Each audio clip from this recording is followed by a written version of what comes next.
बिहार के मधुबनी जिले के छोटे से गांव आनंदपुर में मिट्टी के घर के आंगन में सरस्वती झाड़ू लगा रही है। लक्ष्मी चौखट पर बैठी पैर झुला रही है। सरस्वती और लक्ष्मी नाम की दो बहनें रहती थीं। सरस्वती बड़ी, समझदार और मेहनती थी, जबकि लक्ष्मी छोटी, चंचल पर बहुत ही स्वार्थी और लालची थी। उनके पिता केदारनाथ एक छोटे किसान थे। मिट्टी के घर में चारों तरफ हरियाली, गाय भैंसों की घंटियों की आवाज, यही था उनका सारा संसार। सरस्वती सुबह सूरज निकलते ही खेतों में पहुंच जाती। चूल्हा भी संभालती और गाय का दूध भी दूहती। लक्ष्मी को घर का कोई काम पसंद न था। उसे बस अच्छे कपड़े, गांव के मेलों में सज धज कर जाना और दूसरों की चीजें हथियाना अच्छा लगता था। सरस्वती हाथ में झाड़ू लिए आंगन बुहार रही थी। लक्ष्मी वहीं चौखट पर पैर झुला रही थी। झाड़ू रोककर बोली, लक्ष्मी, तू ऐसे ही बैठे बैठे क्या करती रहती है रे? देख, खेत से लकड़ियां लानी है, कुएं से पानी भरना है, पिताजी की दवाई भी खत्म हो गई है। चल थोड़ा हाथ बटा दे। हाय दीदी, तू तो बस काम काम और काम ही जानती है। सारी जिंदगी बर्तन भांडे में खपा देगी क्या? थोड़ा चैन से भी बैठ लिया कर। अरे पगली, ये घर, ये बापू सब हमारा ही तो है। हम दोनों मिलकर ना संभालेंगे तो कौन संभालेगा? कल को मैं ब्याह चली जाऊंगी, तब तू अकेले क्या करेगी? सीख ले, काम से डर मत।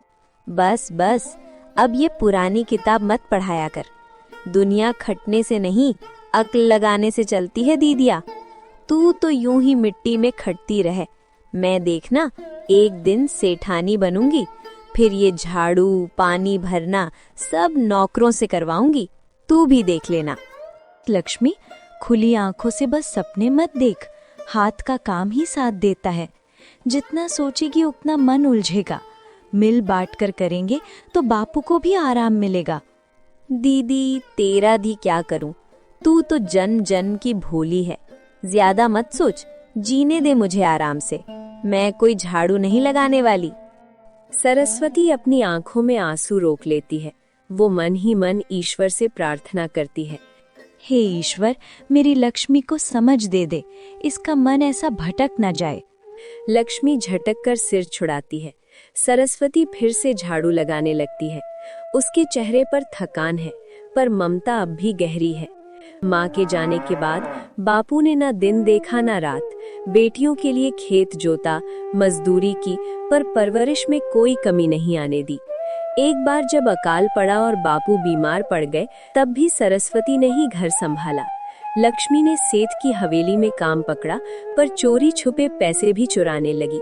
सरस्वती और लक्ष्मी, सुनो बिटिया, ये दुनिया बहुत बड़ी है। लोग बहुत चालाक हैं, पर सच्चाई और मेहनत से बड़ा कोई हथियार नहीं होता। इंसान चाहे कितना भी गरीब हो, अगर ईमान और मेहनत उसके पास है तो भगवान भी उसकी मदद करता है। और लालच, अरे लालच तो ऐसा कीड़ा है बेटा, जो आदमी को अंदर ही अंदर से खोखला कर देता है। आदमी घर बना लेता है, मगर लालच उसे चैन से जीने नहीं देता। इसलिए मेरी प्यारी बेटियों, चाहे दुख आए चाहे सुख, पर सच्चाई और मेहनत कभी मत छोड़ना। यही तुम्हारी असली दौलत है। यही तुम्हारी माई का आशीर्वाद है। सरस्वती हाँ में सिर हिलाती है। लक्ष्मी वहीं खड़ी खीसे निपोड़ रही थी। सरस्वती अकेली पूरे घर की जिम्मेदारी ओढ़े थी। सुबह से रात तक खेत, चूल्हा और बापू की दवा, यही उसकी दुनिया रह गई थी। गाँव में किसके आगे सिर उठाएंगे हम? ओ भगवान, किस जन्म का पाप था जो मुझे तेरे जैसी बहन मिली।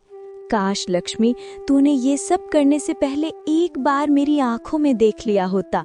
मेरी मेहनत, मेरे बापू का मान, मेरी माई की छवि, सब मिट्टी में मिला दिया तूने। लक्ष्मी नजरें झुका लेती है, पर होठों पर एक कुटिल मुस्कान थी। उसे पछतावा नहीं था। उस रात बापू खाट पर पड़े पड़े खांसते रहे। गांव वालों के ताने उनके कानों में गूंजते रहे और सरस्वती भीतर से टूट गई। सेठ बनवारी लाल ने उसी दिन लक्ष्मी को इन सब से कोई मतलब न था। वो रोज नए बहाने बनाकर सेठ गोपाल लाल की हवेली में काम पर चली जाती, जहां सोने चांदी के गहने और नोटों की गड्डियां थी। एक दिन सेठानी की सोने की पायल गायब हो गई। हवेली में हड़कंप मच गया। गुस्से में लक्ष्मी के आंचल को झटकती है। वही पायल लक्ष्मी के आंचल से मिलती दरवाजे से बाहर गांव वालों को खबर लगी तो सब चौपाल पर भी जली कटी सुनाई। सेठ बनवारी लाल ने गुस्से में कहा, हमने तुम्हारे माँ बाप का कितना लिहाज किया सरस्वती। जिस थाली में खाया उसी में छेद जैसी किया औरत तूने। सारे गांव में नहीं थी। अगर दोबारा मेरी हवेली के अंदर पांव रखा ना तो वरना आज ये दिन देखना न पड़ता। हाथ तोड़वा दूंगी तेरे। तुम्हारे बापू बेचारे ने अकेले जान लगा दी तुम दोनों को पालने में। नाम की ये लड़की कोई सौतेली माँ नहीं लाई, सरदार है। बस तुम्हारे सुख के लिए अपनी दुनिया लुटा दी। छत के नीचे अब तेरे लिए कोई कोना नहीं। आज उसी गाँव की बिटिया चोर निकली। जितनी जल्दी दूर होगी, अरे हमने तो सोचा था ये घर इज्जत का मंदिर है, पर निकला तो बदनामियों का अड्डा बनी है। और ये लक्ष्मी माँ बाप है का ऐसे संस्कारों पर। करके भी कौन तुम्हारे आंगन का पानी भी गुड़िया चुपचाप सिर झुकाए हवेली से बाहर निकली।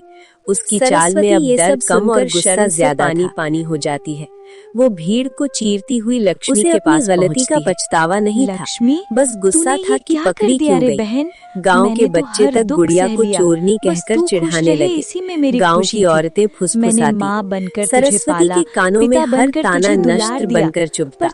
जिन घरों में वो काम करती थी उनमें से कई ने काम देना बंद कर दिया। ए, देखो रे देखो, चुप रहो सब, चोरनी की बहन आ रही है। हाय रे, कितनी इज्जतदार बनती फिरती थी, अब तो सारी असलियत खुल गई। दिन रात दूसरों को सीख देती थी, सच्चाई, मेहनत, ईश्वर, हाँ सब झूठ निकला। एक बहन चोरी करती है, दूसरी बड़ी बड़ी बातें बनाती है। दोनों एक ही थैली के चट्टे बट्टे हैं। अब कौन अपने घर बुलाएगा इनको? चल हटो, रास्ता छोड़ो, वरना ये भी जेब साफ कर देगी।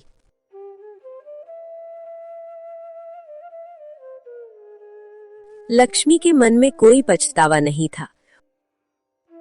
उसने सोचा सरस्वती ही तो है, सब संभाल लेगी, मैं क्यों मेहनत करूं। गांव में अब जो भी रास्ते से गुजरता सरस्वती को देखकर फुसफुसाता। सरस्वती जब बहन चोर है तो तू भी चोर ही होगी, कोई भरोसा नहीं अब तेरा। सरस्वती जब बहन चोर निकली तो तू भी चोर ही होगी, कौन जाने कब किसकी जेब साफ कर दे, अब किसे भरोसा रहा तेरा। बड़ी आई थी ईमानदारी की मूरत, दिन रात भजन गाती थी, भगवान का नाम लेती थी और घर में चोरी। अरे बहन का रंग तो तेरे खून में भी होगा, खून कहाँ बदलता है। हम तो अब अपनी बैलगादी भी तेरे घर के सामने नहीं रोकेंगे, कहीं तू लुगाई कंधे पर लाद न ले जाए।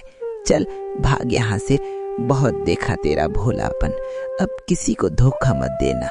हाय रे भगवान, कैसी बहनें पैदा की, एक ने घर की इज्जत मिट्टी में मिला दी, दूसरी बनती फिरती थी गांव की देवी। सरस्वती के कानों में हर ताना नष्ट बनकर चुभता। गांव के जिन घरों में वो झाड़ू पोछा करती थी उनमें से कई ने काम देना बंद कर दिया। हमारे घर से भी कुछ उठा ले जाएगी तो। सरस्वती अपने टूटते मन को रोज रात को बापू के सामने छुपा कर लेती। बापू के बिस्तर के पास बैठकर धीरे से सिर सहलाती। बापू, आप चिंता मत कीजिए, सब ठीक होगा, मैं हूँ ना आपके साथ। ईश्वर हमारे साथ है और जब तक मैं आपके सिर पर हाथ रखे हूँ कोई दुख हमारे घर को तोड़ नहीं सकता। जो होना था वो हो गया, अब मैं सब संभाल लूंगी। आप बस मेरा भरोसा रखिए बापू, आपकी सरस्वती हार नहीं मानेगी।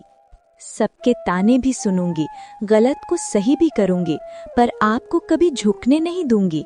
बस आप अब चिंता छोड़ दीजिए। पर गांव वालों की जुबान बंद नहीं होती। लक्ष्मी दिन भर बैठी रहती है। सरस्वती के आंसू छुपाकर रोटी जुटाने से उसे कोई फर्क नहीं पड़ता। एक दिन सरस्वती गांव से दूर कस्बे के सुनार से अपनी माँ के पुराने जेवर बदलकर सोने की एक नई चेन और झुमके लाती है। राम दुलारी ने नए गहनों को छोटे से संदूक में कपड़े में लपेट कर रखा। रात को भी हर थोड़ी देर बाद देख लेती, लेकिन लक्ष्मी की नजर बाज की तरह तेज है। लक्ष्मी की रगों में फिर वही जलन उतर आई। सब कुछ सरस्वती का, हमेशा उसी का। लोग भी बस उसी की तारीफ करेंगे। मेहनती सरस्वती, भाग्यवान सरस्वती, और मैं तो बस उसकी परछाई बनकर रह जाऊंगी। शादी के वक्त देखना, सब कहेंगे क्या चमचमाते गहने हैं सरस्वती के। इस बार मैं चुप नहीं बैठने वाली। सरस्वती अकेली रानी बनेगी। अब सब कहेंगे देखो सरस्वती के गहने, देखो सरस्वती की किस्मत। हाँ, किस्मत, पर अब मैं उसकी किस्मत को ऐसे ही खिलने नहीं दूंगी। ये जेवर, ये झिलमिलाहट सब मिट्टी में मिल जाए। सरस्वती, अब तेरी खुशी में चैन से पनपने नहीं दूंगी। लक्ष्मी गहनों को गोबर के ढेर में दबा देती है ताकि उनमें जंग लग जाए और चोरी का शक भी ना हो। सरस्वती, वो सुबह संदूक खोलकर देखती है कि झुमके और चेन गायब। वो रोती हुई पूरे घर में ढूंढने लगी। बापू को झटका लगता है। लक्ष्मी दीवार के पीछे से तृप्ति की चमक के साथ ये नजारा देखती है। सरस्वती रोती हुई गोबर के ढेर में हाथ डालती है और माँ के जेवर निकालती है। सब गंदे, काले और टूटे हुए थे। सरस्वती लक्ष्मी के पास जाती है, जो मासूमियत ओढ़े बैठी है। उसके भीतर एक अजीब सा डर और पछतावा उठने लगा। मैंने सोचा था तू भी शादी करके सुखी रहेगी, इस घर में भी सब खुश रहेंगे। मैं अपने हाथों से तेरा ब्याह करूंगी। पर ना जाने जेवर कैसे टूटे, इन्हें क्या हुआ, कुछ समझ नहीं आ रहा। सरस्वती खामोश होकर खड़ी हुई। संदूक में वो गंदे गहने रखे और धीरे से बोली, हे ईश्वर, जिसने भी हमारे घर का चैन छीना है, वो चैन से कभी न जी पाए।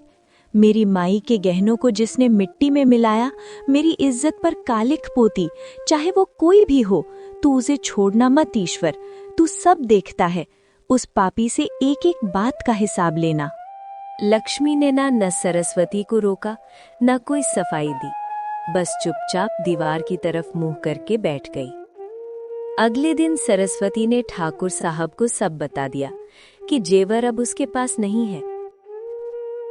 सरस्वती की आंखों से आंसू अभी सूखे भी नहीं थे कि अगले ही दिन जमींदार साहब का आदमी गांव में आ पहुंचा।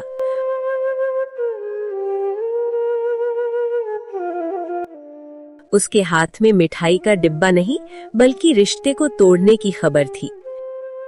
सरस्वती बिटिया, जमींदार साहब ने यही संदेश भेजा है कि बिना गहनों के ये रिश्ता अब नहीं होगा। जमींदार साहब की इज्जत का सवाल है।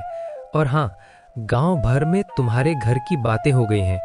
चोरी, उचक्की, गहने गायब, सब सुन रखा है जमींदार साहब ने। जमींदार साहब को समझाओ, इसमें लक्ष्मी की गलती नहीं है। रिश्ता मत तोड़ो। बिटिया, जमींदार साहब समाज में मजाक नहीं बनना चाहते। गांव समाज में लोग उंगली उठाएंगे कि जमींदार के घर में चोर ब्याह कराई है। उनकी इज्जत मिट्टी में मिल जाएगी। माफ करना, ये रिश्ता यहीं खत्म समझो।